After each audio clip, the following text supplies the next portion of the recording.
St. Paul's, we run a significant number of ministries all through the year. Our major project is our community food bank, which feeds well over 5,000 people a year, a significant number of whom are children. It's a food bank that the people in Ajax, Pickering, they really rely on. Mm-hmm. Most of them are on welfare, mm-hmm. and we do have some on disability.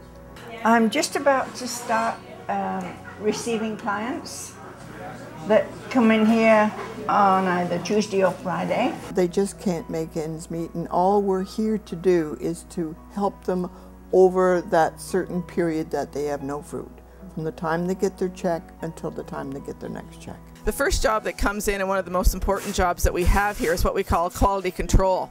This is where the food comes in from various sources, be it supermarkets, individual donations, food drives, and the group of people there are going to go through the food and make sure that it is current dated, that the quality of the cans and the packaging has not been compromised. What we're looking at right now is putting non-perishable food items in boxes, and the boxes are sort of broken into 3 sizes depending on the size of the family.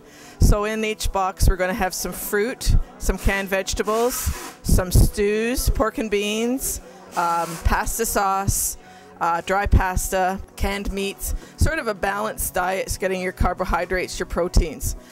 So then we have people whose job is to break down flour, tea, sugar, other items from big packaging into smaller packaging so that we can share more with our clients. And then we have what we call the runners, and they're the people that actually serve the clients one-on-one, making sure that they have the box that's assigned to their family size, along with cereal, peanut butter, juice. We also are able to offer baby food. The babies are the ones who cannot do for themselves, and we are here to make sure that they get whatever we have. The first year we give out Easter baskets, we almost had every volunteer in tears. The clients couldn't believe that we were giving them those Easter baskets for their children. They just couldn't believe it. Yeah, it's a good feeling when you deal with a client and a client says to you, God bless you, and thank you for what you have done for me. You've made my day. Well, I think we all should be very concerned that the people that come in here from welfare are told to come to our food bank. Obviously, the government just does not give them enough money when they're sending them to us right from the welfare office. And we've got to do something. The government's got to be aware that they're not giving them enough to live on. Whereas some people get very involved in international issues, there are a lot of issues in our own backyard, in our own neighborhoods, and people that are forgotten about here. I mean, it's too easy, especially in this internet world, to be in communication with people all over the world, but not knowing the situation of the people that are in the house next door to you, or in the apartment next door to you. You know, I've been asked by people in my office, what can we support locally that's good for us? You know, builds goodwill in our name, and gives everybody a good experience in participating. And I said, well, you can search around. There's 100 organizations that would take your time and money, but do you want something local in our community, or do you want something that's national or provincial? And if you want local, it's the food bank.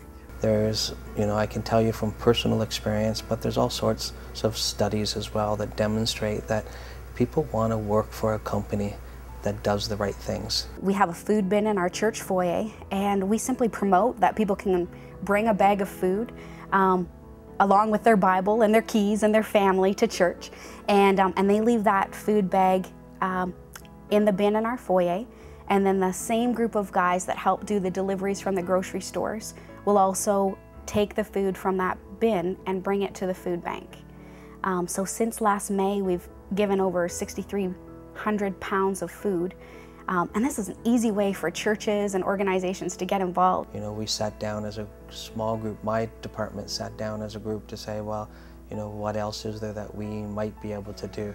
So we came up with a couple of ideas. One, we now have a community garden plot where we're growing vegetables, and we'll see how that goes. I'm not sure there's too many green thumbs amongst us, but we're getting lots of help from the folks over there, and so we plan to grow vegetables this summer and contribute those to the food bank.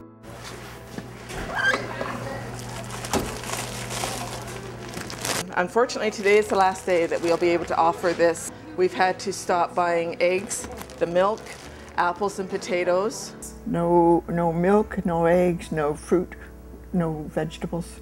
And this is because we're running short of money. We gotta keep enough money in the bank to be prepared to pay for rent. We've had to make these drastic changes. We don't like it, but unfortunately it's a sign of the times. Past recession, we've never felt it like this because we were always a little more equipped with money in the bank, because for years, many years, that we went and paid no rent.